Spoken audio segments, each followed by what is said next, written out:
First Samuel chapter 9.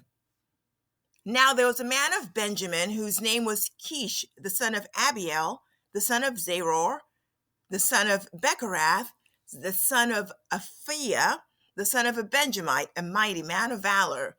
He had a son whose name was Saul, a choice and handsome man, and there was not a more handsome person than he among the sons of Israel. From his shoulders and up, he was taller than any of the people.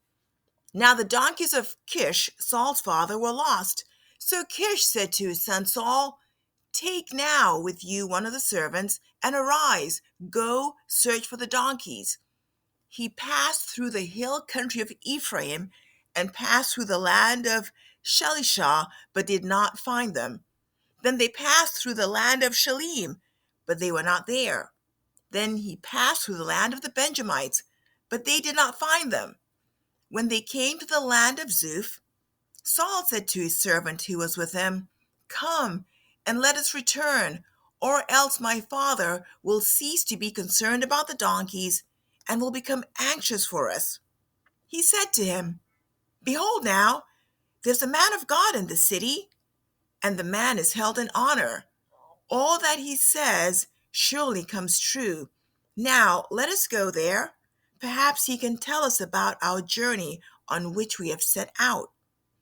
Then Saul said to his servant, "But behold, if we go, what shall we bring the man? For the bread is gone from our sack, and there is no present to bring to the man of God. What do we have?" The servant answered Saul again and said, "Behold, I have in my hand a fourth of a shekel of silver. I will give it to the man of God, and he will tell us our way." Formerly in Israel, when a man went to inquire of God, he used to say, "Come, and let us go to the seer." For he who is called a prophet now was formerly called a seer. Then Saul said to his servant, "Well said, come, let us go." So they went to the city where the man of God was. As they went up the slope to the city, they found young women going out to draw water, and said to them, "Is the seer here?" They answered them and said, "He is. See, he is ahead of you. Hurry now, for he has come into the city today. For the people have a sacrifice on the high place today. As soon as you enter the city, you will find him before he goes up to the high place to eat. For the people will not eat until he comes, because he must bless the sacrifice. Afterward, those who are invited will eat. Now therefore, go up, for you will find him at once." So they went up to the city. As they came into the city, behold, Samuel was coming out toward them to go up to the high place. Now a day before Saul's coming, the Lord had revealed this to Samuel, saying, "About this time tomorrow I will send you a man from the land of Benjamin, and you shall anoint him to be prince over my people Israel. And he will deliver my people from the hand of the Philistines. For I have regarded my people, because their cry has come to me." When Samuel saw Saul, the Lord said to him, "Behold, the man of whom I spoke to you, this one shall rule over my people." Then Saul approached Samuel in the gate and said, "Please tell me where the seer's house is." Samuel answered Saul and said, "I am the seer.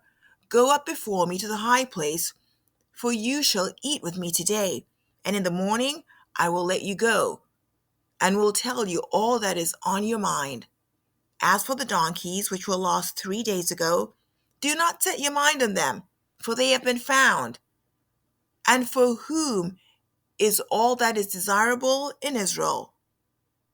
Is it not for you and for all your father's household?" Saul replied, "Am I not a Benjamite, of the smallest of the tribes of Israel, and my family the least of all the families of the tribe of Benjamin? Why then do you speak to me in this way?" Then Samuel took Saul and his servant and brought them into the hall, and gave them a place at the head of those who were invited, who were about 30 men. Samuel said to the cook, Bring the portion that I gave you, concerning which I said to you, set it aside. Then the cook took up the leg with what was on it and set it before Saul. And Samuel said, here is what has been reserved. Set it before you and eat, because it has been kept for you until the appointed time, since I've invited the people. So Saul ate with Samuel that day. When they came down from the high place into the city, Samuel spoke with Saul on the roof, and they arose early, and at daybreak Samuel called to Saul on the roof, saying, get up, that I may send you away. So Saul arose, and both he and Samuel went into the street. As they were going down to the edge of the city, Samuel said to Saul, say to the servant that he might go ahead of us and pass on. But you remain standing now, that I may proclaim the word of God to you.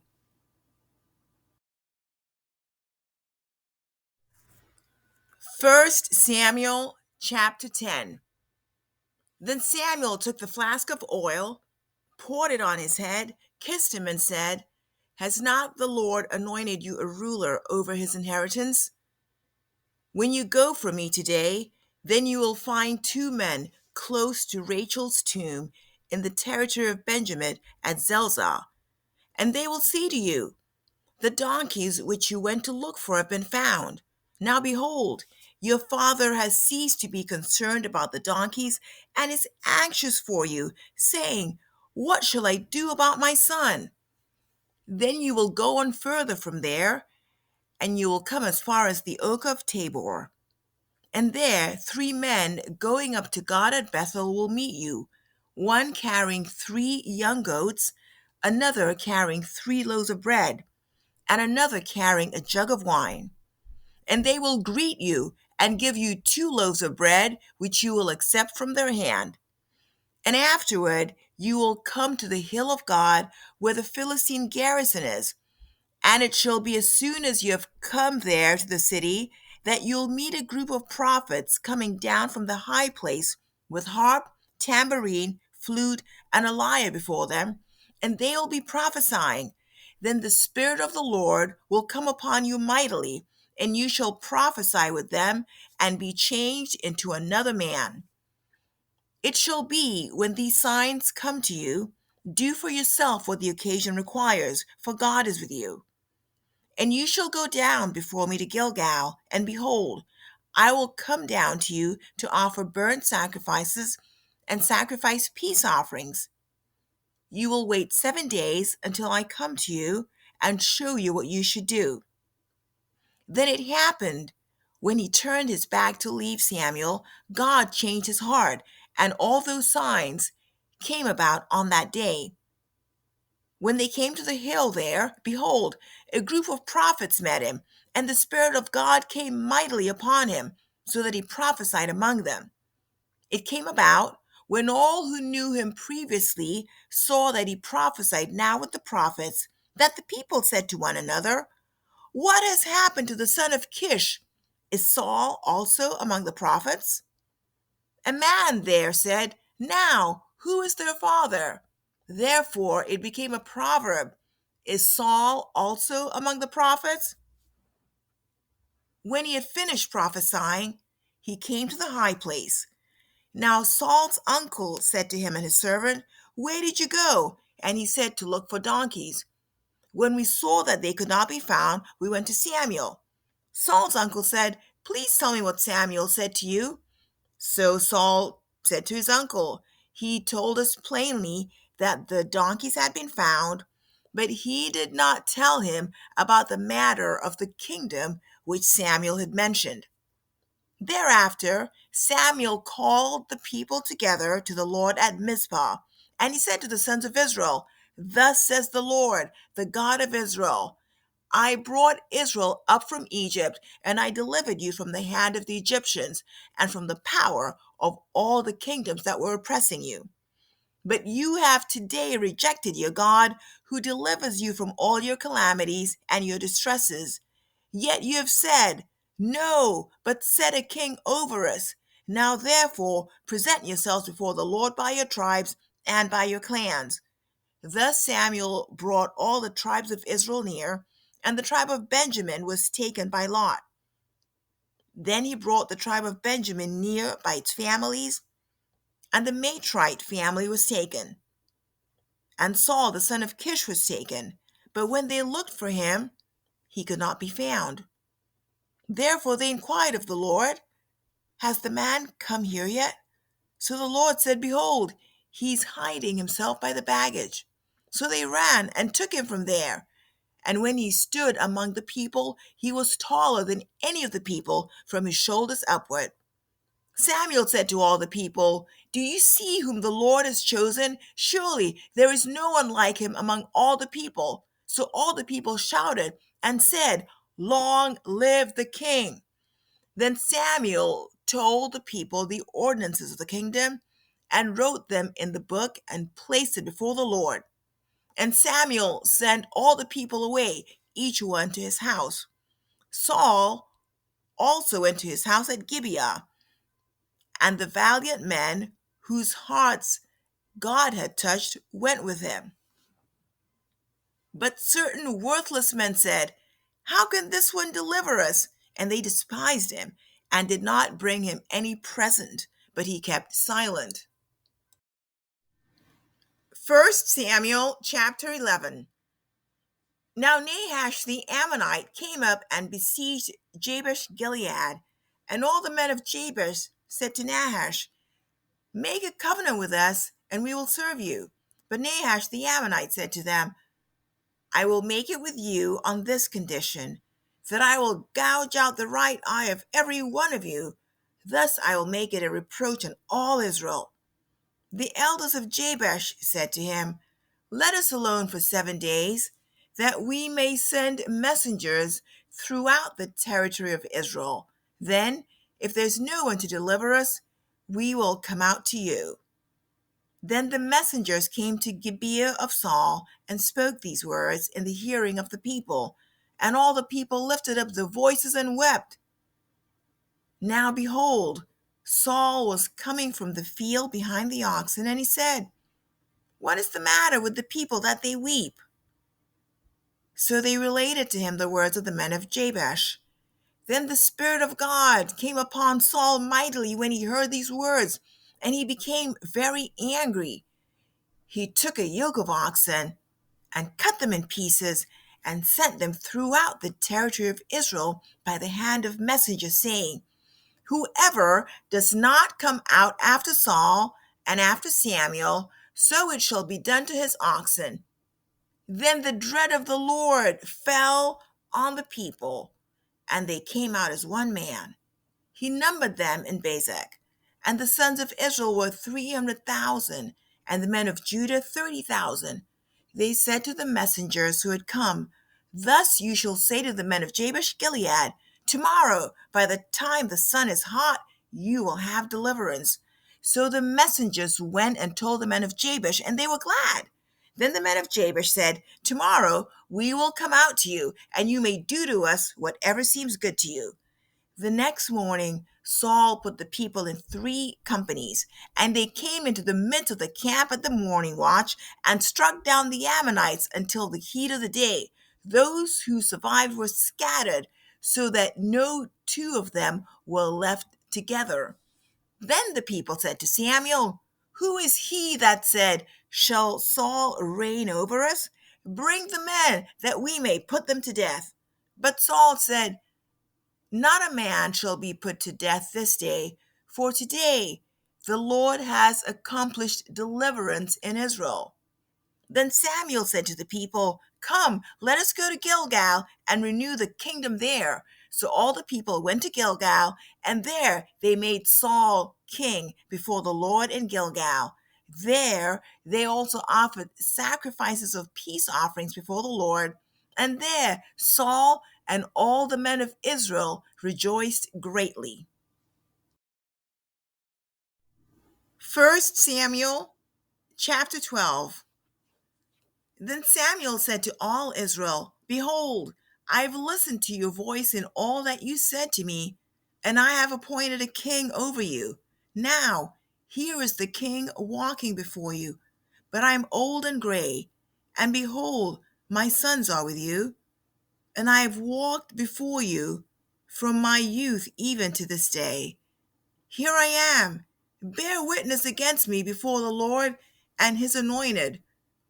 Whose ox have I taken? Or whose donkey have I taken? Or whom have I defrauded?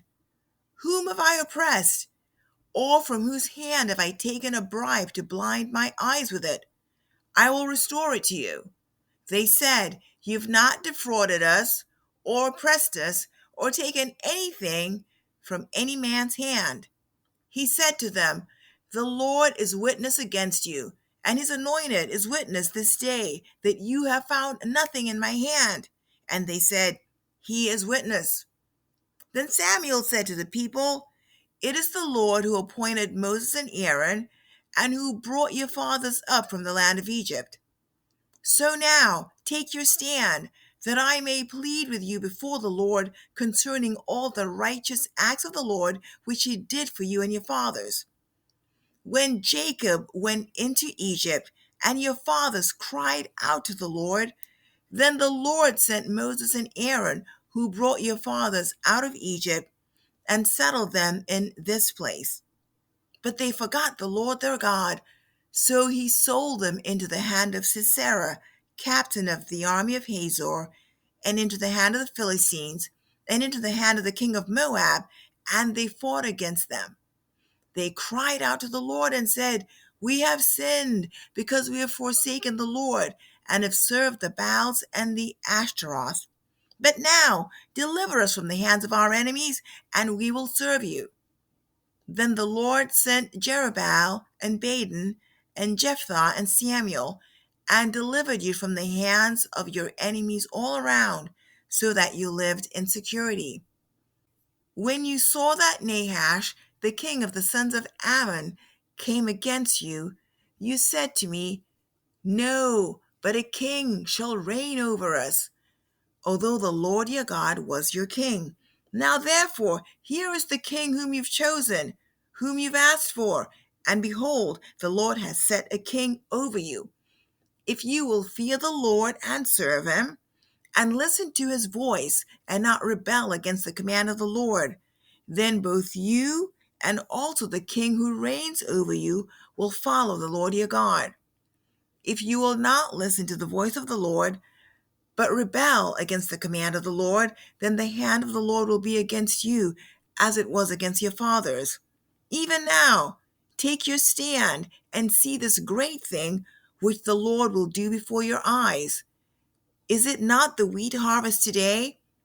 I will call to the Lord, that he may send thunder and rain. Then you will know and see that your wickedness is great, which you have done in the sight of the Lord by asking for yourselves a king. So Samuel called to the Lord, and the Lord sent thunder and rain that day, and all the people greatly feared the Lord and Samuel. Then all the people said to Samuel, Pray for your servants to the Lord your God, so that we may not die, for we have added to all our sins this evil by asking for ourselves a king. Samuel said to the people, Do not fear. You have committed all this evil, yet do not turn aside from following the Lord, but serve the Lord with all your heart. You must not turn aside, for then you will go after futile things which cannot profit or deliver, because they're futile. For the Lord will not abandon his people on account of his great name, because the Lord has been pleased to make you a people for himself. Moreover, as for me, be it far from me that I should sin against the Lord by ceasing to pray for you, but I will instruct you in the good and right way. Only fear the Lord and serve him in truth with all your heart, for consider what great things he has done for you. But if you still do wickedly, both you and your king will be swept away.